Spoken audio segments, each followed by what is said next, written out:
100% 율법을 지키는 방법입니다. 우리가 지킬 수 있을까요? 네.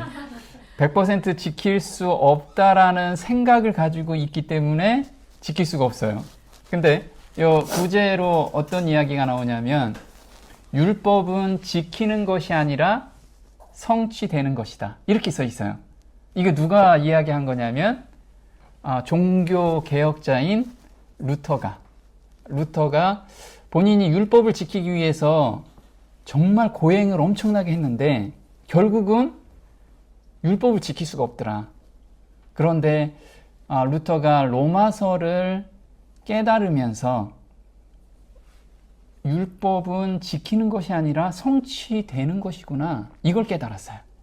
그래서 오늘 루터가 깨달은 이 성취되는 것이 무엇인지 우리가 알게 되면 정말 은혜의 시간이 될 것 같습니다. 그래서 오늘 이 주제를 가지고 같이 한번 교제를 했으면 좋겠습니다. 자, 마지막 남은 자손의 특징이 있습니다. 그것은 하나님의 계명과 예수 믿음 그리고 예수 증거를 가진 자들이 남은 자손이라고 합니다. 여기서 가장 큰 특징은 하나님의 계명을 지키는 자예요. 그래서 내가 지금 하나님의 계명을 지키고 있지 않다라고 하면 남은 자손이 아닌 거예요. 이게 문제가 되겠죠. 그런데 하나님께서 정말 어렵게 이걸 만들어 놓으시지는 않았어요. 우리가 오해하고 있기 때문에 이걸 못 지키고 있다라고 생각을 하는 겁니다. 자, 계시록 12장 17절에 이렇게 나오죠. 용이 여자에게 분노하여 돌아가서 그 여자의 남은 자손 곧 하나님의 계명을 지키며 예수의 증거를 가진 자들로 더불어 싸우려고 바다 모래 위에 섰더라. 지금 용이 사단이죠. 자, 용은 하나님의 계명을 지키지 않는 자하고는 싸우지를 않습니다. 그럼 내가 지금 삶을 살면서 어떤 고통이 없어요. 그리고 아주 평안하다 하면은 하나님의 계명을 지키고 있지 않은 거예요. 왜냐하면 용이 지금 건드리고 있지 않기 때문에. 내가 지금 고통 가운데 있다라고 하면 하나님의 계명을 지키려고 노력하고 있다면 지금 용이 나를 못 살게 굴겠죠. 근데 지킨다라는 게 무엇인지를 오늘 좀 알아야 돼요. 자, 계시록 14장 12절엔 또 이렇게 나와요. 성도들의 인내가 여기 있나니 저희는 하나님의 계명과 예수 믿음을 지키는 자니라. 네. 지금 14만 4천의 특징을 한 줄로 요약한 것이 계시록 14장 12절입니다. 하나님의 계명과 예수 믿음을 지키는 자가 바로 14만 4천이라는 거죠. 자, 이게 어떤 의미인지 우리가 좀 봐야 될 것 같아요. 자, 이 질문을 한번 해봅니다. 100% 계명을 지킬 수 있다. 자, 사람이 어떻게 계명을 100% 지킬 수 있는가? 없다. 이 두 가지 질문에서 한번 각자가 생각을 좀 해봤으면 좋겠습니다. 만약에 내가 100% 계명을 지킬 수 있다. 이 말은 하나님께서 우리 창조하신 목적이 바로 여기 들어가 있어요. 한번 볼게요. 그리스도께서는 그대가 죄를 끝내는 일이 가능하도록 하기 위해 돌아가셨다. 자, 예수님께서는 우리의 죄를 끝내는 일이 가능하도록 하기 위해서 돌아가셨대요. 그럼 만약에 죄가 끝나지 않는다면 예수님의 십자가의 피가 온전하지 않다라고 고백을 하고 있는 거예요, 우리가. 그럼 남은 자손이 아니겠죠. 자, 또 한번 볼게요. 사람이 100% 지킬 수 없다라는 생각을 가지고 있다면 이게 누구 생각일까요? 바로 사단의 생각입니다. 나는 사단의 생각이 지금 지배되고 있다라고 생각하시면 돼요. 나는 계명을 못 지킨다라고 생각하면. 한번 볼게요. 하나님을 비난하는 사단의 참소가 거짓이라는 것, 곧 인간도 하나님의 율법을 순종할 수 있다는 것을 보여주기 위해서 그리스도께서 이 같은 희생을 하신 것이다. 지금 사단은 참소를 해요. 어떤 참소를 하고 있냐면 인간은 하나님의 율법을 절대 순종할 수 없습니다. 100% 순종할 수 없습니다. 이게 지금 사단의 참소예요. 그래서 하나님께 계속 도전을 하고 있어요. 근데 하나님이 지킬 수 있다라고 말씀을 하시는데 이 피조물들이 지키지를 못하고 있어요. 그 하나님이 그 사단의 이 참소에 대해서 반박을 못하고 계시는 거예요. 우리가 지금 하나님을 공궁에 빠지게 하고 있는 거라는 거죠. 그런데 하나님께서는 사단의 참소가 거짓이라는 것, 곧 인간도 하나님의 율법을 순종할 수 있다는 것을 보여주기 위해서 그리스도가 희생되셨다라고 얘기하죠. 그럼 이게 어떤 뜻인지, 나의 삶에 어떻게 적용하는지를 오늘 좀 알았으면 좋겠습니다. 자, 우리가 계명을 지킨다라고 하는데 하나님께서 요구하시는 수준이 어느 정도 수준일까요? 내가 지금 이걸 하고 있어요. 먹는 것 철저하게 가려서 먹고 있습니다. 이거 굉장히 좋은 거죠. 자, 두 번째, 오래전부터 시골 생활을 하고 있어요. 열심히 하고 있습니다. 세 번째, 11금과 헌금을 철저히 계산해서 드리고, 우리 철저하게 계산해서 드리는 분 굉장히 많죠. 되게 필요한 거죠. 그리고 새벽 기도도 열심히 하고 교회 생활도 너무 충실하고 있어요.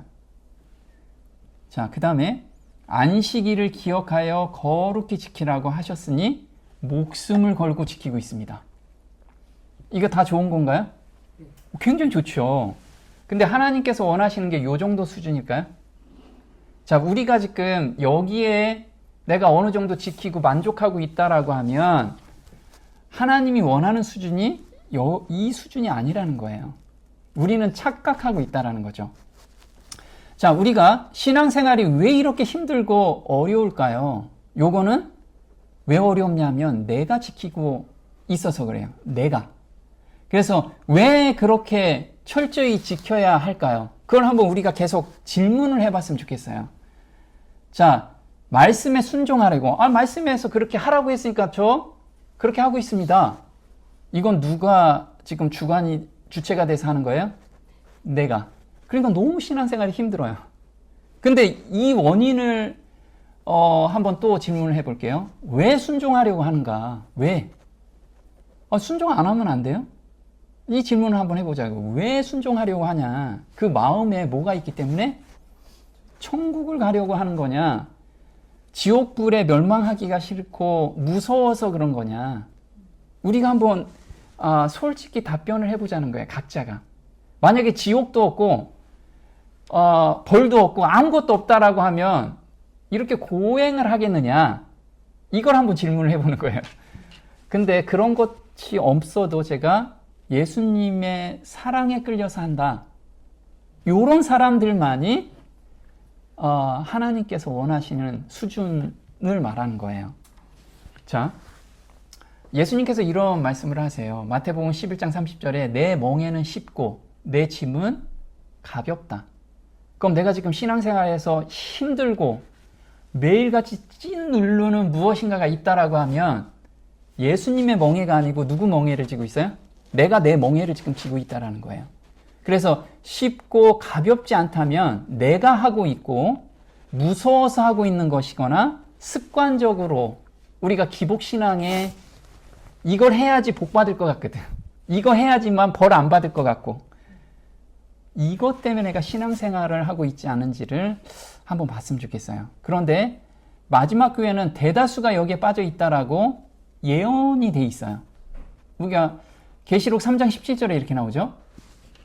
내가 말하기를 나는 부자라 부요하여 부족한 것이 없다 하나 내 공고한 것과 가련한 것과 가난한 것과 눈먼 것과 벌거벗은 것을 알지 못하도다.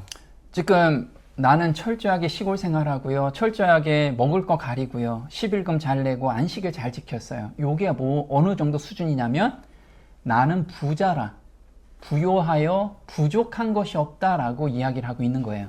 내가 지금 그 마음으로 신앙생활을 하고 있는 거예요. 난 이 정도는 잘하고 있지. 다른 사람 보니까 뭐 잘 못 사는데 난 요 정도. 이게 하나님이 보실 때는 벌거벗었다라고 지금 이야기를 해요. 벌거벗었다. 왜? 자기 의로 지금 하고 있다라는 거예요. 근데 이게 언제도 이랬어요? 예수님 시절에 유대인들도 똑같았다라는 거예요. 한번 볼게요. 남은 교회는 유대인들이 경험한 바와 같은 흡사한 경험을 치르도록 부르심을 받았으며 일곱 금촛대 사이를 오르락내리락 하시는 충성된 증인께서는 당신의 백성들에게 전할 엄숙한 기별을 가지고 계신다. 자, 남은 교회, 마지막 교회는 유대인들이 경험한 바와 같이 흡사한 경험을 한대요. 그건 둘 중에 하나를 하죠. 하나는 나는 요 정도를 했으니까 유대인들의 대다수는 천국에 간다고 생각했습니다. 대다수는 다 그 생각을 가지고 있는 거예요. 일부 사람들만 예수님을 믿고 따라가서 그 사람들이 있다라는 거예요. 우리는 그 일부 사람들에 속하는 것이 맞겠죠. 그래서 마지막 백성들에게 전할 엄숙한 기별을 가지고 있느냐, 이걸 좀 봐야 돼요. 음식을 이렇게 가려야 되고 11금 이렇게 내야 되고 이게 엄숙한 기별이 아니라는 거예요. 우리는 이걸 가지고 엄숙한 기별이라고 이야기를 해요. 하나님은 그 정도 수준을 얘기하고 있지 않은데, 그래서 하나님께서는 수준을 높이라고 말씀을 하고 계십니다. 한번 볼게요. 나는 내가 본 흔들림의 의미를 물었는데 그것은 라오디게아 교회에 보내는 참된 증인의 권면으로 인한 결과임을 보여주었다. 이 권면은 그것을 받아들이는 자들의 마음속에 작용하여 그들로 하여금 수준을 높이게 하고 진리에 매달리도록 이끌 것이다. 이 증거는 깊은 회개를 불러일으킬 것인데 그것을 진심으로 받아들인 모든 자들은 순종하여 자신을 순결하게 할 것이다. 자, 여기서 엄숙한 기별이 전해지면 어떤 것이 나오냐면 깊은 회개를 불러일으킨대요. 그럼 내가 11금을 열심히 내세요. 그럼 깊은 회개가 나오나요? 아니면 제가 음식을 잘 조절하는 기별을 받았을 때 깊은 회개가 일어나나요? 깊은 회개는 거기에서 일어나지 않는다라는 거예요. 자, 수준을 높인다는 것은 무엇을 의미하는가? 율법을 철저히 고행하면서 지키는 것을 의미하는 거냐? 근데 우리는 이걸 강요를 하고 있다 이거죠. 왜? 마지막 교회는 유대인들과 비슷한 경험을 하고 있기 때문에. 자, 깊은 회개에 들어가 자신을 순결하게 하는 것인가? 지금 엄숙한 기별을 받게 되면 깊은 회개로 들어가고 자신을 순결하게 하려고 하는 거라는 거예요. 이게 우리가 전해줘야 될 복음이라는 거죠. 자, 근데 로마서 9장 30절에 이렇게 율법적인 신앙을 가지고 있는 사람들한테 이야기하는 겁니다. 한번 보겠습니다. 그런즉 우리가 무슨 말 하리요? 의를 쫓지 아니한 이방인들이 의를 얻었으니 곧 믿음에서 난 의요. 의의 법을 쫓아간 이스라엘은 법에 이르지 못하였으니 어찌 그러하뇨? 이는 저희가 믿음에 의지하지 않고 행위에 의지함이라. 부딪힐 돌에 부딪혔느니라. 지금 바울 형제가 이야기를 하죠. 자기 백성들, 자기 민족들은 행위에 의지함으로 말미암아 믿음에서 떠났다라고 이야기합니다. 근데 이방인들은 율법을 잘 모르잖아요. 그래서 자기가 죄인이라는 걸 깨닫고 나서 온전히 예수님께만 매달리고 보니 의를 얻게 된 거예요. 의를. 그래서 우리가 지금 전해야 될 기별은 형식적인 게 아니고 예수님의 십자가와 부활을 전해야 될 거라는 거예요. 그래야지만 우리가 깊은 회개가 들어가는데 그게 무엇인지를 알아야겠죠. 우리가 깨달아야지만 그걸 온전히 전하게 되겠죠. 바울 형제는 로마서 4장 4절에 또 이렇게 이야기를 하고 있습니다. 일하는 자에게는 그 삭슬 은혜로 여기지 아니하고 빚으로 여기거니와 이를 아니할지라도 경건치 아니한 자를 의롭다 하시는 이를 믿는 자에게는 그의 믿음을 의로 여기시나니 주께서 그 죄를 인정치 아니하실 사람은 복이 있도다 함과 같으니라. 자, 바울 형제가 로마서 4장을 쓴 것은 어디를 배경으로 썼냐면 창세기 12장부터 창세기 22장을 보고 로마서 4장을 썼어요. 그 주인공이 누굴까요? 아브라함이에요. 아브라함. 아브라함은 믿음의 조상이라고 이야기를 합니다. 그렇죠? 그런데 아브라함이 경건치 아니하는 자의 대표자였어요. 아브라함은 죄로 넘어가는 가장 연약한 사람이었습니다. 왜 우리한테 믿음의 조상이라고 이야기했냐면 우리한테 희망을 주기 위해서. 아브라함은 정말 믿음이 굳건한 사람이 아니었어요. 그리고 다윗처럼 아주 강건하게 젊어서부터 그런 사람이 아니고 자기 와이프를 죽을까봐 팔아 넘기는 사람이었습니다. 그리고 하나님의 약속을 번번이 잃어버리고 자기 뜻대로 행했던 사람이에요. 그런데 어떻게 믿음의 조상이 됐느냐? 이 과정을 우리가 공부하게 되면 정말 은혜로워요. 이걸 바울 형제는 깨닫고 이걸 쓴 거예요. 경건치 아니한 자를 의롭다 하시는 이를 믿는 자에게. 그런데 결국은 아브라함은 의롭다함을 받았어요. 근데 그 의롭다함을 받을 때 어떤 계기를 주셨습니다. 엄청난 계기를. 아브라함이 도저히 자기가 스스로 할 수 없는 것을 하나님께서 해주시는 그 경험을 하게 됩니다. 그래서 창세기 22장에서 드디어 의를 받게 돼요. 이 과정을 우리가 한번 같이 공부할 거예요. 정말 은혜롭습니다. 자, 그래서 우리가 경건치 않은 자, 여기서 로마서 1장 18절부터 시작해서 3장까지 경건치 않은 자에 대해서 쭉 나열을 합니다. 우리는 경건한 자인가요? 경건치 않은 자에 대해서 우리가 다 속해 있는 것을 바울 형제는 다 나열을 해요. 그래서 하나님의 진노가 불의로 진리를 막는 사람들의 모든 경건치 않음과 불의에 대하여 하늘로 쫓아 나타나나니. 그래서 불의한 자에 대해서 나열을 쭉 하는데 이런 자들이 어떻게 의롭다함을 얻는지를 로마서 4장에서 이야기하는 거예요. 자, 로마서 3장 23절, 24절까지가 경건치 않은 자들을 나열한 장이에요. 그래서 오늘 한번 집에 가셔가지고 로마서 1장 18절에서 3장 24절까지 경건치 않은 자, 내가 거기에 속해 있는지 한번 쭉 읽어보시기 바랍니다. 그리고 결국은 로마서 3장 25절부터 31절까지 어떻게 계명을 굳건히 세워주시는지 하나님께서 스토리로 딱 전개를 해주셨어요. 그게 출애굽기 12장을 보고 또 이렇게 그 바울 형제가 쓰게 됩니다. 우리가 그렇게 구약을 통해서 한번 신약을 보게 되면 정말 이 복음이 깨달아지는 게 깊이가 달라집니다. 우리가 그렇게 계속해서 공부를 한번 해보도록 할 거예요. 자, 경건치 않은 자의 대표자가 바로 누구라고요? 아브라함이라고요. 자, 로마서 4장 1절입니다. 그런즉 육신으로 우리 조상된 아브라함이 무엇을 얻었다 하리요? 만일 아브라함이 행위로서 의롭다 하심을 얻었으면 자랑할 것이 있으려니와 하나님 앞에서는 없느니라. 네, 아브라함은 우리가 다시 한번 창세기 12장에서 22장을 한번 오늘 집에 가서 다시 한번 보시면요. 야, 아브라함 정말 믿음이 없구나. 진짜 연약한 사람이었구나. 이걸 느끼게 될 거예요. 그럼 하나님께서 원하는 수준은 어느 수준까지일까요? 이게 마태복음 5장 48절에 그러므로 하늘에 계신 너희 아버지께서 완전하신 것 같이 너희도 완전하라. 자, 이게 주석에 보면은 하나님은 하나님으로서의 완전이고 우리는 인간으로서의 완전 이렇게 이야기하는데 그냥 문자대로 하나님의 완전하신 것처럼 우리도 완전해야 돼요. 이걸 원하세요.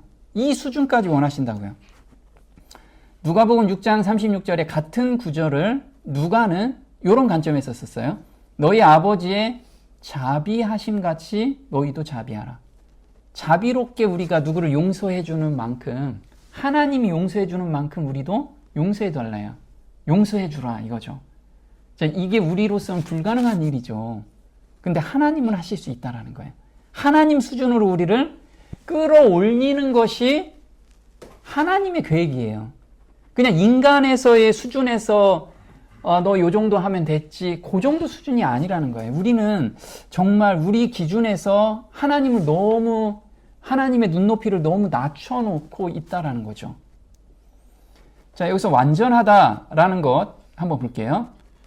하나님께서는 표준을 높이 세우기로 결심한 자들만을 받으실 것이다. 주님께서는 모든 사람에게 도덕적으로 완전하기를 요구하신다. 우리는 결코 선천적으로나 후천적으로 악으로 기울려는 우리의 성벽에 맞추기 위하여 의의 표준을 낮추어서는 안 된다. 자, 우리는 의의 표준을 다 낮추죠. 나 정도면 이라고 이야기하시는데 사실 하나님은 표준을 높이 세우기로 결심한 자만을 받으실 거래요. 그러면 하나님이 표준을 높이 세우기로 결심했는데 하나님이 원하시는 표준은 하나님까지예요. 하나님까지. 이거 되게 불가능한 일이에요. 그죠? 불가능한 일인데 바울 형제나 또는 루터는 여기서 발견을 했어요. 그래서 율법은 지키는 것이 아니라 성취되는 것이구나. 여기서 너무 기쁨을 얻게 돼요. 그래서 우리가 이 복음, 이 참 복음을 우리가 깨닫게 되면 너무 기쁘게 살 수 있다는 거죠. 또 볼게요. 아무도 자신의 영역에서 그리스도인의 품성의 완성에 도달하기에 실패할 필요가 없다. 하나님께서는 우리에게 완전의 표준에 도달하라고 초청하시고 우리 앞에 그리스도의 품성의 모본을 두신다. 우리 자꾸만 진 눌리는 이야기를 지금 계속하고 있죠. 그리스도인의 품성의 완성에 도달하기에 실패할 필요가 없다. 완전의 표준에 도달하라고 초청하고 계시고요. 그 초청 앞에 그리스도의 품성의 모본을 두셨대요. 야, 이게 너무 어렵죠? 너무 어려운데 한번 해답을 찾아볼게요. 자, 율법을 온전히 지키는 것은 우리가 무엇을 안 먹고 무엇을 하고 말고 여기에 달려있지 않다라는 거예요. 어디? 사랑은 율법의 완성이라고 하죠. 그래서 로마서 13장 10절에 사랑은 이웃에게 악을 행치 아니하나니 그러므로 사랑은 율법의 완성이니라. 그래서 내가 사랑하는 마음이 생기면 모든 율법이 이루어진 거예요. 내가 무엇을 하고 안 하고의 그 정도 수준이 아니라는 거죠. 근데 사랑은 하나님이 원하시는 사랑은 어디까지요? 요한 1서 3장 16절입니다. 그가 우리를 위하여 목숨을 버리셨으니 우리가 이로써 사랑을 알고 우리도 형제들을 위하여 목숨을 버리는 것이 마땅하니라.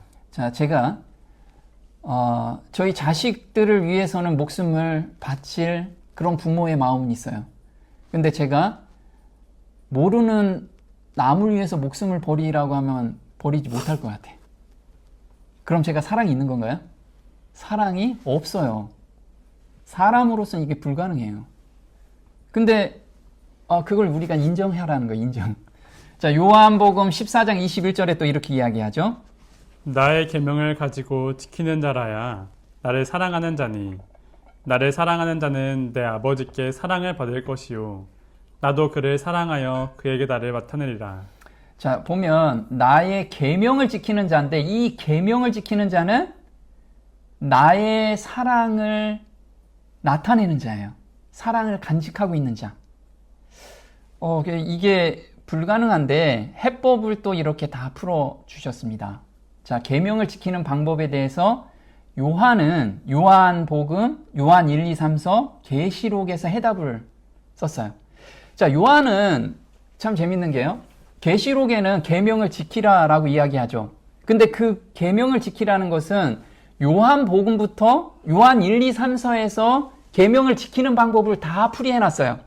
그리고 결국을 계시록에서 한 단어로 표현을 한 거예요. 근데 우리가 해답을 자꾸만 계시록에서만 찾으려고 하니까 눌리는 거예요. 눌리는 거. 그래서 요한은 요한복음, 요한 1, 2, 3서에서 이걸 다 해법을 찾아주셨어요. 자, 아까 요한복음 14장 21절에 나를 사랑하는 자는 내 아버지께 사랑을 받을 거래요. 그러면 우리 보고 이걸 지키라고 하는 게 아니고 바로 그 밑에 14장 26절에 해답을 주셨어요. 무엇이 오면? 보혜사가 오면 이걸 해주겠다라는 거예요. 우리는 우리 삶 속에 타임라인이라는 게 있습니다. 시간의 흐름이 있죠.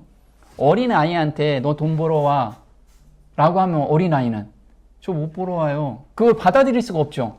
그런데 이젠 대학도 다 나오고 성인으로서 어느 정도 자랐어요.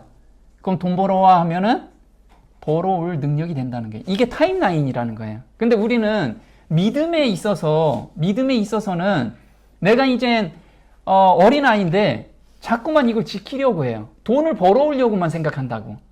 그 타임, 각 사람에게는 그 타임라인이 다 있는데 그걸 우리가 잊고 살고 있다라는 거예요. 그래서 눌리는 거예요. 어린데 돈을 벌어와야 되는구나. 이 억눌림에 우리가 살고 있다라는 거죠. 자, 요한복음 14장 26절에 이렇게 나옵니다. 보혜사 곧 아버지께서 내 이름으로 보내실 성령 그가 너희에게 모든 것을 가르치시고 내가 너희에게 말한 모든 것을 생각나게 하시리라. 지금 이 나를 사랑하고 너희가 그 사랑을 지킬 수 있는 것은 누가 올 때? 보혜사가 올 때 가능하다라고 지금 이야기를 해요. 제자들한테 이때 사랑이 있었나요? 이때 제자들은 사랑이 없었어요. 왜? 서로 잘났다고 내가 높겠다고 싸우고 있을 때 이걸 이야기를 하고 있었던 거예요. 그래서 이른비 성령이 내렸을 때 이게 다 이루어진 거죠. 자, 두 번째 볼게요. 요한 1, 2, 3서에서는 이렇게 얘기해요. 형제를 위하여 목숨을 버리는 일이 어떻게 될 수 있느냐? 요한 1서 4장 10절에 그 방법을 이야기를 해주셨어요. 볼게요. 사랑은 여기에 있으니 우리가 하나님을 사랑한 것이 아니요 오직 하나님이 우리를 사랑하사 우리 죄를 위하여 화목제로 그 아들을 보내셨음이니라. 그의 성령을 우리에게 주심으로 우리가 그 안에 거하고 그가 우리 안에 거하시는 줄을 아느니라. 자, 요한은 이렇게 썼어요. 뭐라고 썼냐면 사랑은 여기 있대요.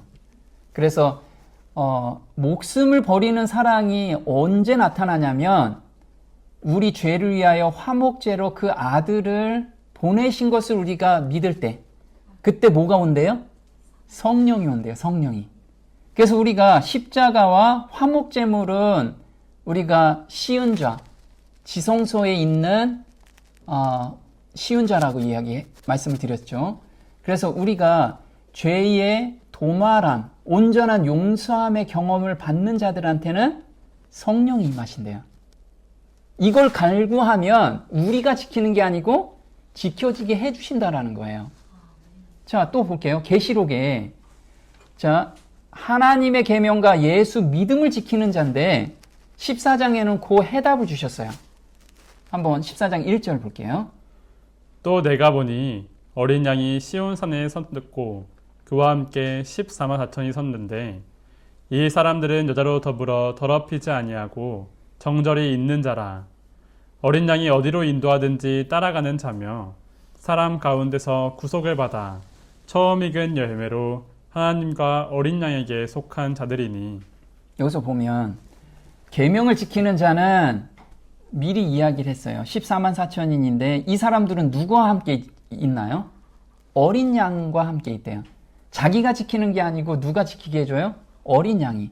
근데 이 어린 양이 이 14만 4천한테 어떤 일을 하냐면 어린 양이 어디로 인도하든지 따라가는 자래요. 그럼 어디든지 인도한다라는 것은 우리가 성령의 음성을 따라가는 자를 의미한다라는 거죠. 자, 그럼 여기서 공통점을 한번 우리가 찾아볼게요. 공통점. 공통점이 뭘까요? 그가 보내진 성령, 그의 성령, 어린 양이 어디로 인도하든지 따라가는 거. 요게 바로 성령이시죠. 성령께서 우리한테 계속 음성을 주시니까. 자, 우리가 할 수 있는 일은 성령의 음성을 따라가는 거예요. 성령을 받을 때 가능한 거죠. 성령을 받을 때. 그럼 내가 지금 무엇인가를 했는데도 힘들어. 그럼 그것을 죽으라고 하려고 하는 게 아니고 성령을 구하는 거래요. 성령을. 그럼 성령을 어떻게 구하느냐? 요걸 알아야겠죠. 그걸 우리가 좀 알아야 될 거예요.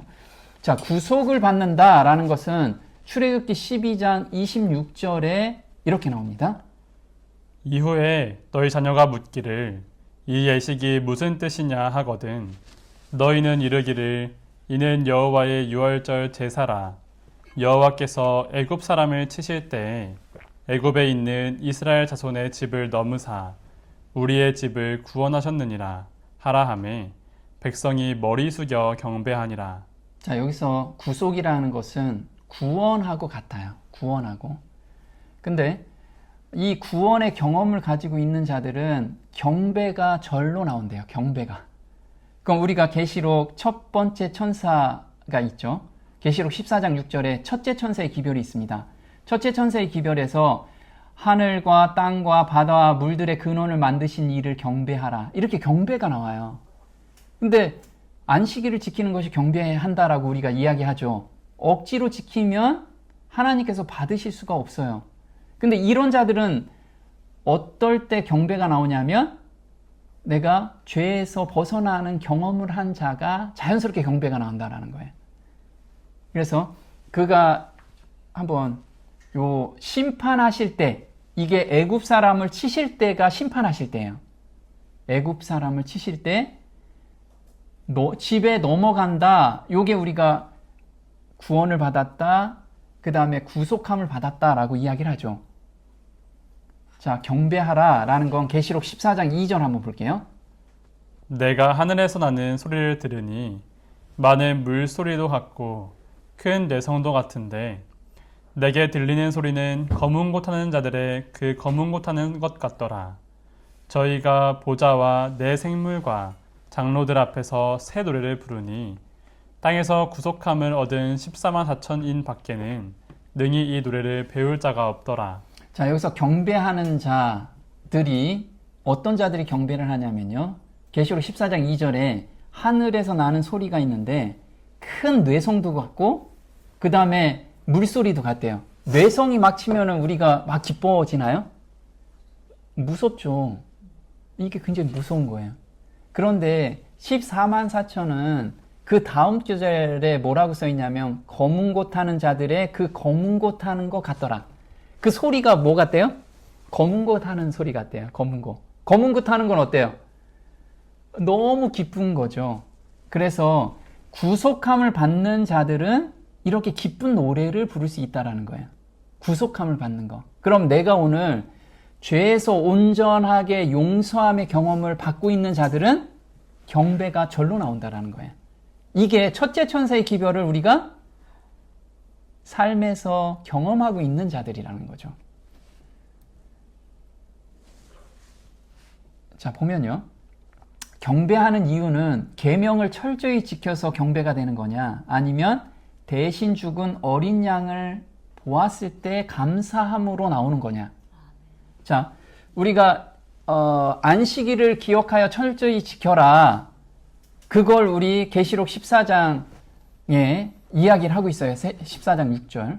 사실 계명을 철저히 지켜가지고 경배가 나올 수가 없어요. 뭐 할 때 나온다고요? 네, 감사할 때가 경배가 나오는 거예요. 감사할 때. 내가 그래서 지금 안식일에 정말 힘들고 힘든 가운데 안식일을 보내고 있다 하면은 뭐가 없어요? 네, 겉으로는 경배를 하고 있지만 사실 하나님이 받을 수 없는 경배를 하고 있는 거예요. 자, 여기 좌우 문설주에 피를 바르라고 얘기합니다. 이게 바로 십자가를 의미하죠. 십자가를 의미합니다. 이게 출애굽기 12장 13절에 이렇게 나오죠. 내가 애굽 땅을 칠 때에 그 피가 너희의 거하는 집에 있어서 너희를 위하여 표적이 될지라. 내가 피를 볼 때에 너희를 넘어가리니 재앙이 너희에게 내려 멸하지 아니하리라.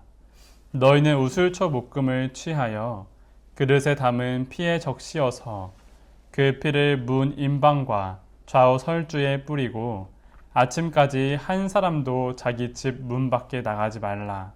자, 여기서 문 좌우 설주에 피를 바르고 나서 재앙을 만날 때 재앙이 넘어갔죠.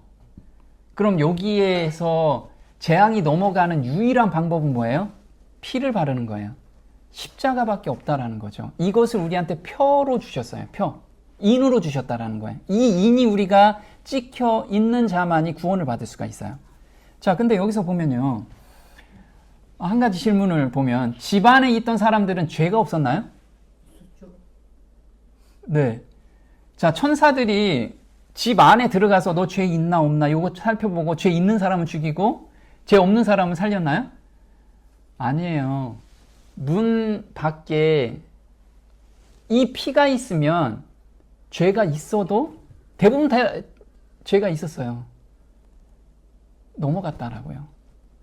이게 하나님의 구원의 사랑이라는 거예요. 자, 어린 양의 피를 보고 구속함을 받았어요. 우리의 어떠함이 아니라 하나님의 언약을 믿었기 때문에 그래요. 이 언약은 변함이 없잖아요. 그럼 우리도 하나님께서 온전하다라고 이야기를 하세요. 그죠? 언약이에요, 언약. 그게 무엇인지 우리가 볼 거예요. 자, 물은 예수 그리스도의 부활하심으로 말미암아 이제 너희를 구원하는 편이 곧 침례라. 자, 육체의 더러운 것을 제하여 버려준다라고 말씀을 하지 않으셨어요. 그죠? 우리가 거듭났을 때 우리 죄된 모든 요소를 한꺼번에 싹 없애줘서 이제는 죄 하나도 안 주는 아주 깨끗한 것으로 우리를 거듭나게 해주시지 않았어요. 그대로 있다라고 얘기하죠. 그대로 있는데 뭐만 바뀌었어요? 오직 선한 양심이 하나님을 향하여 찾아가는 것이다. 이 선한 양심이 성령이라는 성령. 성령께서 계속 말씀을 하실 때 거기에 내가 아멘하고 순종할 때 온전하다고 하는 거예요. 피를 뿌리고 있는 거라는 거죠. 자, 그러면 우리가 여기서 집 문 밖에 나가지 말라라고 이야기를 해요. 집 문 밖에 나가지 말라. 만약에 피를 뿌렸는데 내가 집 문 밖에 나가면 바로 죽죠. 집 문 밖에 나가지 않는 것이 무엇인지를 알 때 예수님 안에 있는 거예요. 요한복음 10장 7절에 이렇게 나옵니다. 나는 양의 문이라. 내가 문이니 누구든지 나로 말미암아 들어가면 구원을 얻고 또는 들어가며 나오며 꼴을 얻으리라. 자, 양의 문이 누구래요? 예수님이래요. 근데 여기에서 들어가며 나오며 꼴을 얻으리라. 그럼 우리가 지금 예수님 문 안으로 들어갔어요. 그럼 내가 지금 꼴을 먹고 있는지를 어떻게 알 수 있을까요? 이 꼴을 먹고 있다라는 표가 바로 빛 가운데 행하는 것을 의미해요. 그래서 예수님이 빛인데 그 빛 가운데 내가 지금 행하고 있는지를 알 수 있는 방법이 바로 요한 1서 1장 7절이에요. 보겠습니다.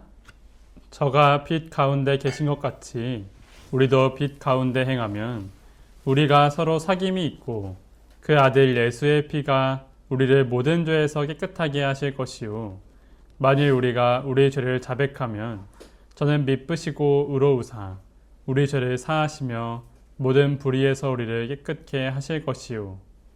너무 감사가 되죠. 자, 내가 지금 예수님과 관계가 있고 지금 예수님 안에 있는 방법이 뭐냐면 바로 빛 가운데 행하는 건데 그게 우리가 우리 죄를 자백하면 저는 미쁘시고 의로우사 우리 모든 불의에서 우리를 깨끗게 해주신대요. 이게 예수님하고 같이 지금 관계를 맺고 있고 예수님 안에 있는 거래. 그럼 문 안에 있는 게 저 죄인입니다. 그리고 죄를 자복하고 있으면 예수님하고 관계를 갖고 있고 율법이 온전히 이루어진 상태라는 거예요. 자, 율법 온전히 이룰 수가 있나요? 네, 아멘 되죠. 그래서 또 우리한테 이걸 우리 우매하기 때문에 잘 몰라서 또 이렇게 써 있어요. 뭐라고 써 있냐면 율법을 받은 시점은 6월절이에요. 그죠? 십자가 사건부터 율법을 받는 사건은 50일 후에 시내산에서 받게 돼요. 그래서 6월절에 나와서 언제? 시내산에서 받게 돼요. 50일 후에. 왜 50일 후에 주셨는지 출애굽기 19장 1절 볼게요. 이스라엘 자손이 이집트 땅에서 나온 뒤 셋째 달 초하룻날 바로 그날 그들은 시내 광야에 이르렀다. 자, 이스라엘 백성들은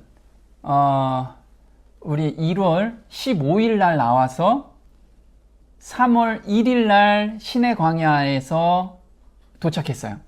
그럼 이때가 언제냐면 정월 15일에 이스라엘 백성이 이집트를 나왔어요.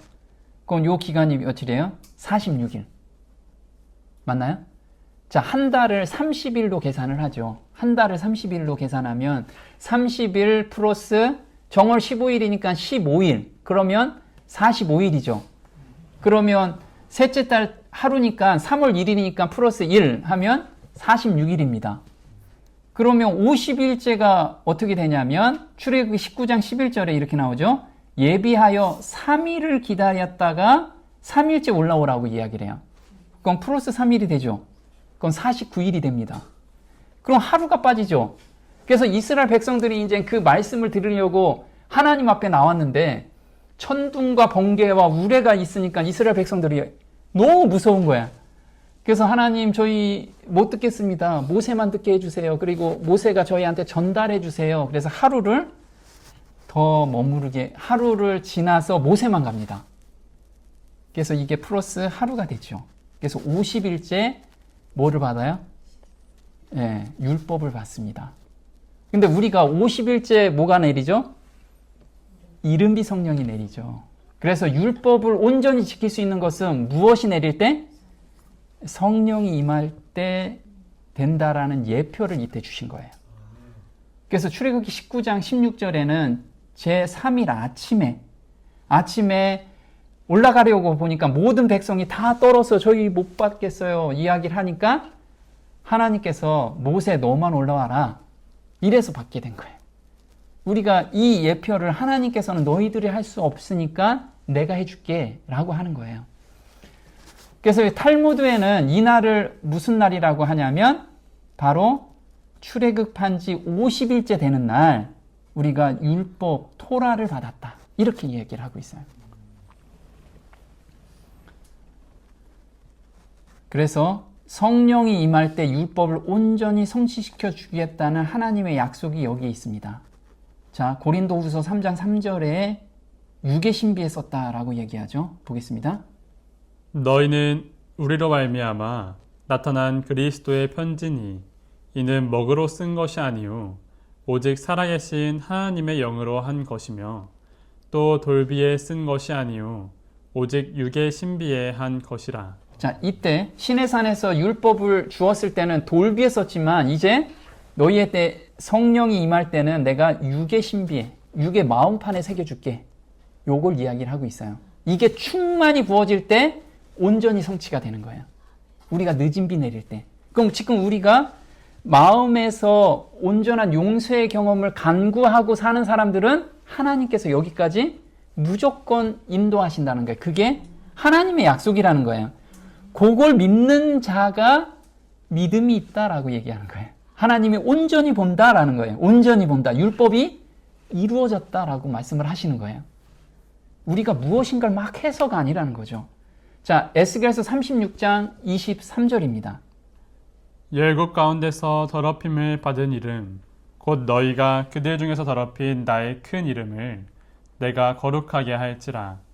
또 새 영을 너희 속에 두고 새 마음을 너희에게 주되 너희 육신에서 굳은 마음을 제하고 부드러운 마음을 줄 것이며 또 내 신을 너희 속에 두어 너희로 내 율례를 행하게 하리니 너희가 내 규례를 지켜 행할지라. 여기서 보면요. 열국 중에서 더럽혀진 내 이름을 누가 깨끗하게 해주신대요? 내가. 하나님이 해주신다는 거예요. 내가 하는 게 아니고 하나님이. 그렇죠? 하나님이 거룩하게 할지어다. 그래서 내 율례를 행하게 하고 내 규례를 지켜 행하게 해주겠다. 하나님이 이 마음에서 그러면 그 성령 기다릴 때까지 저 아무것도 안 할래요. 이럴 거냐. 자, 우리가 간구하는 심령을 하나님께서는 반드시 주십니다. 간구하는 심령. 하나님을 찾아가려고 하는 심령. 이게 아까 베드로후서에서 선한 양심을 저희한테 주시죠. 그 양심에 따라가면 우리가 죄를 막 지을 수 있나요? 죄를 지을 수가 없다라는 거예요. 이건 자연스러운 결과라는 거죠. 우리가 이런 거죠. 내가 바다에 빠졌는데 저희 아버지가 저를 구하려고 뛰어들으셨어요. 예입니다. 근데 저를 구하시고 아버지가 돌아가셨어. 그러면 그 애는 그게 트라우마가 생기겠죠. 바다에 가고 싶을까요? 또 바다에 갔을 때 항상 그 생각이 날 거예요.